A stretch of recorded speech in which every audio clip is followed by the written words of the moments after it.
Thank you for being here. My pleasure. President Trump said he was going to delay the roundup of migrants for 2 weeks until Congress overhauled asylum laws. Right. It's been 2 weeks. This has not happened. So what is the administration going to do? Well, essentially at this point, it's been put in Matt Albans's hand, the acting director at ICE. He's a career ICE officer, came up through the ranks, and they're ready to just perform their mission, which is to go and find and detain and then deport the approximately 1 million people who have final removal orders. They've been all the way through the due process and have final removal orders. Who among those will be targeted for this particular effort or not is really just information kept within ICE at this point. So there had been reports that this would be just in the thousands. You're saying the roundups will be far larger scale.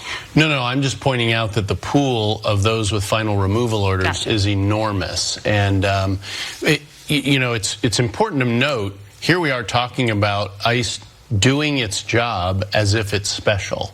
And really, this should be going on a rolling basis for ICE, and they've been interfered with effectively and held up by the politics of Washington to a certain extent. And they're looking forward to just getting back to doing their job. So Congress hasn't changed asylum laws. They have not touched it. Do you expect anything?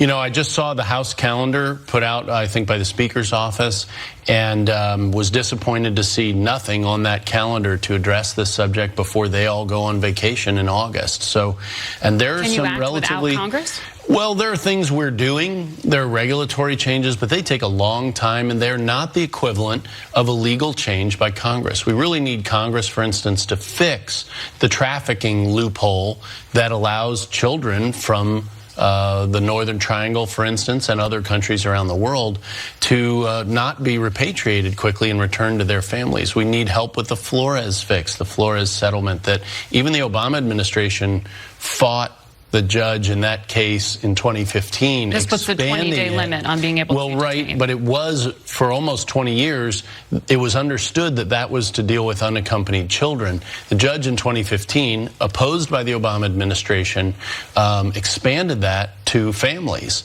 and that has tied our facilities up in knots. It's made it very difficult to manage that population, to keep the families together in detention while they go through the due process. I understand you're new to the job, but you were just pointing out the Democratic-controlled House hasn't acted on asylum laws.